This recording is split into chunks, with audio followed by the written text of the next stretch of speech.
Hey, how's it going? The title of this YouTube video is How I Make Money Every Single Month Selling Cover Calls. Blah, blah, blah. Let's go into it. Um, let's make this smaller. Give me a second, guys. Let me play with this real quick. And then, yeah.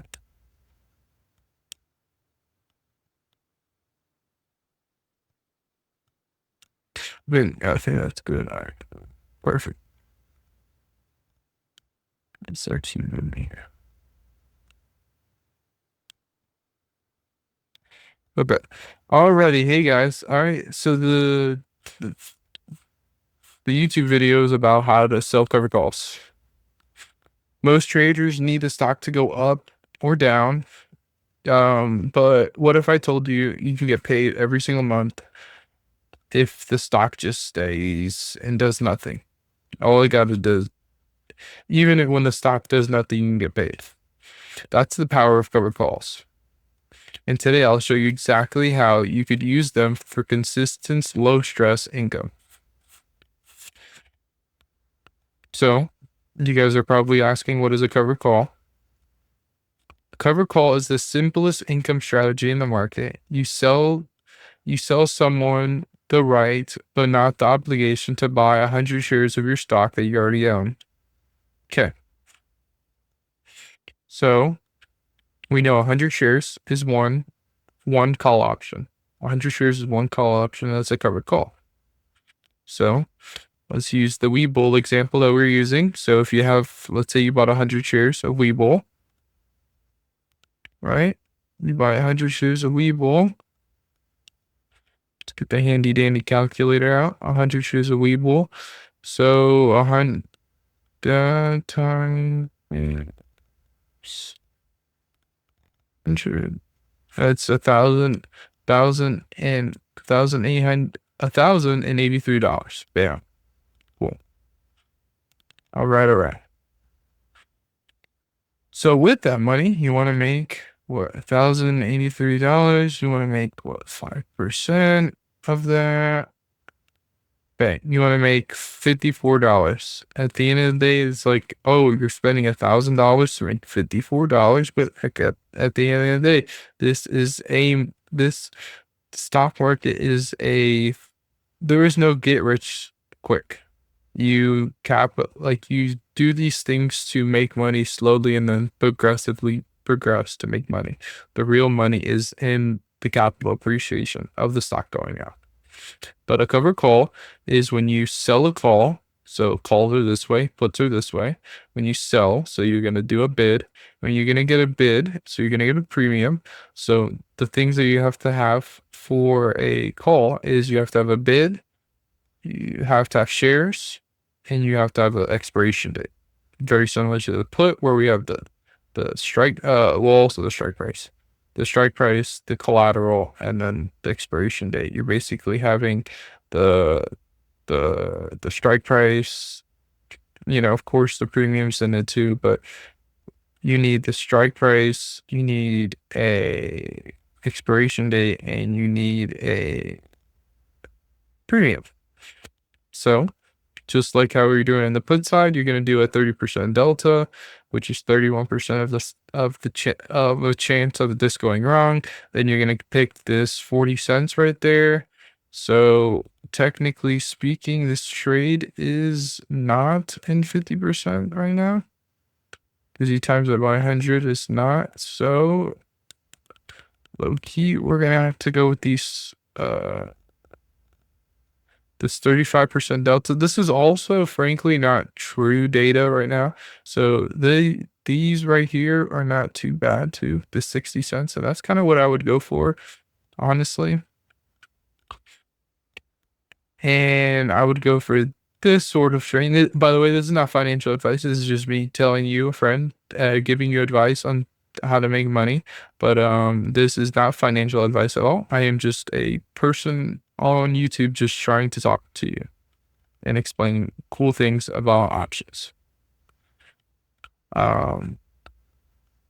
Yeah, so let's think. So like let's say if I So let's say if I want to sell a so selling call is basically when you already sold puts that you collected the shares on because you got in trouble and the puts, or you wanted to get your shares and you didn't want to roll your puts. So then you got your shares and now you want to sell cover calls. So you want to do this to a stock that you kind of want to buy. You can delete this now. The hardest part of the strategy is the patience. You'll see the stock move up. You'll feel tempted to close it and chase more premium, or you'll like put your cover call to close and then the stock will rush up on you. So you have to be careful on doing that, because cover calls is kind of, how do I put it?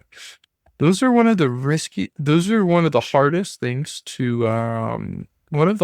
things to manage in a bull market. But of course, with you guys, everybody here is trying to become profitable traders and more experienced traders, and that's something that I could, that you want to strive for. Uh,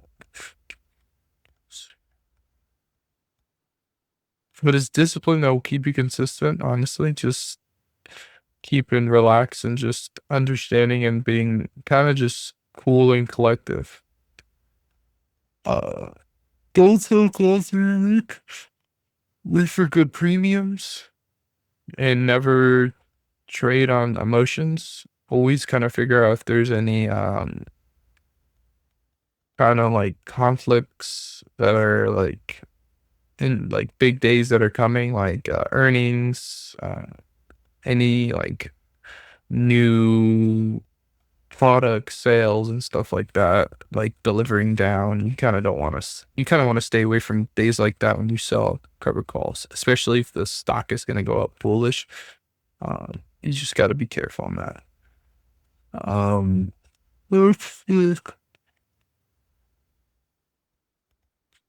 Or cover.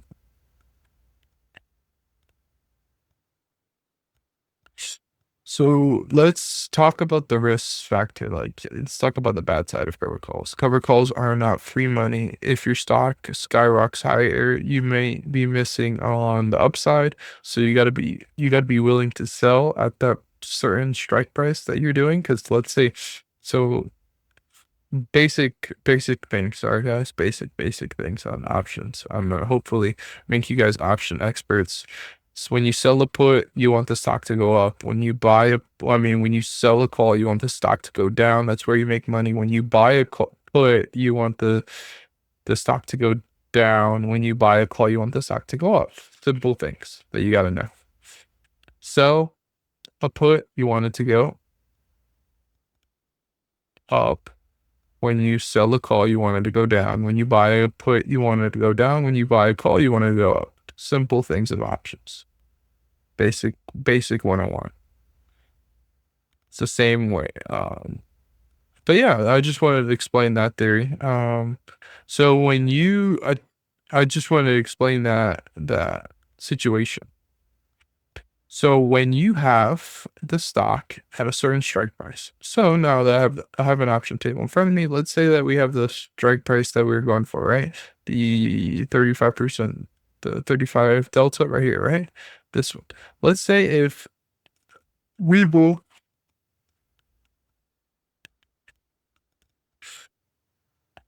uh,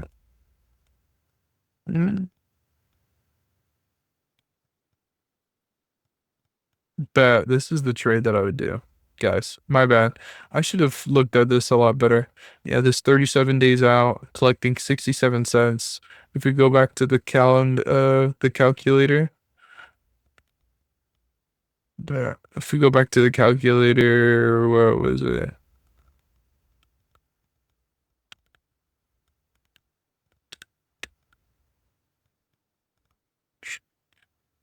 Bang times 5%. Bam, that's $54. So we're definitely making well over that.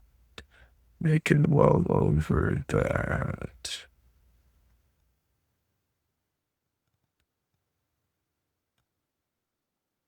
Yeah, we're making well over that right here. I like this. Right there. That's perfect. But yeah, those look like a scene that I would do. I don't trade Webull at all, guys. Just the stock that I just like to show. Hmm. I'm tired. But okay. Cover. So if the cover calls goes, so now that we know how to make cover calls go, what happens when it now we know how cover calls make money. Now what happens if it goes past your strike price? If you got go you're past your strike price, just like when you sell a put, you have the chance to roll it. But the difference between when you sell a put and it goes underneath your strike price, you have to buy the shares at that certain strike price. So what is the alternative for selling call? That's the gimme. That's the basically the gimmies and the gotchas. And the gimme and the gotchas for selling a put is if you're at a strike price like the 30 the $13. If it's past $13, then you miss out on those profits and you won't be making that money. Yeah, and you won't be making the money. So the biggest thing when you're selling puts, and I'm glad that I'm coming to a close here. That when you're selling a put, when you're selling calls and you're selling options and like that, and just in trading in general, you want to have a very calm and collective mind. You also don't want to put something on and then take it right off as soon as you're kind of down. Just kind of relay that, like, relax, let it go and let it flow and see what happens. Like at the end of the day, like you have 37 days for this trade. If you're trading, if you're trading a different style, then, at that particular time, you have a certain amount of time to just relax. The best move on the board is you just calming down and relaxing and making the best possible trade at the best times. Also, I wanted to go over a psychological thing about over trading. And over trading is a huge thing, and usually it doesn't particularly particularly is a key issue on this, but I just wanted to go over it because me and my friend were talking about this topic. And okay, the whole reason why we trade, and this is where this comes back into this conversation. The reason why we trade is that freedom. The reason why we trade is that we trade, make money, log off, do what we need to do, make more money, either as in like make more money as in to grow something, or this is people's jobs, or this is a business for somebody. But we grow this. You basically trade for freedom, for financial freedom. I mean, I think that's my end goal. That's hopefully most of you guys' end goals, but that's the reason why you trade. So why when you make a big success or when you don't make a success, why when you make a good trade or a bad trade, why you constantly keep trading? That you should stop. One trade, two trades maximum. That's it. You're done. But that, of course, you can't be doing this. This is completely different when you're selling options, stuff like that, because it's 37 days. You really don't get into that. But you're like, how am I gonna intertwine this back together into this type of trading? Okay, you can get really, really greedy with these premiums, put these premiums at higher deltas, and you could really, really start messing up your account. And that's the same thing as over trading in just like in a swing trading or day trading type of environment. It's the same thing. And when you're selling options, you're like, man, the premium, the shiny object syndrome, the girl in the red dress type of syndrome. You just kind of like see that payout and you're like, man, that's nice, like, but if you don't have a proper plan and like sometimes it's good to take that high premium if you have a correct plan um if you have a correct plan that is assigned for that, and you have a go plan dealing with that, and you're basically creating the best possible outcome, then sometimes that is the correct move on the chessboard. But you got to be careful of the shiny object syndrome. You'll put these strike prices and you'll put them real close, making a lot more premium, and you're like, man, that's really nice, and stuff like that. But you have to relax. You have to learn to control yourselves and collect that 5%. That's really the hardest part is collecting, being disciplined in yourself and not being greedy. I think I covered a lot of basics. I covered how to sell an option here. I covered a little bit about psychology.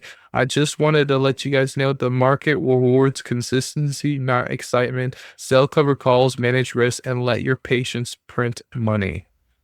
If this helped you understand how traders build income, hit that button and subscribe for more smart trading strategies and mindset breakdowns.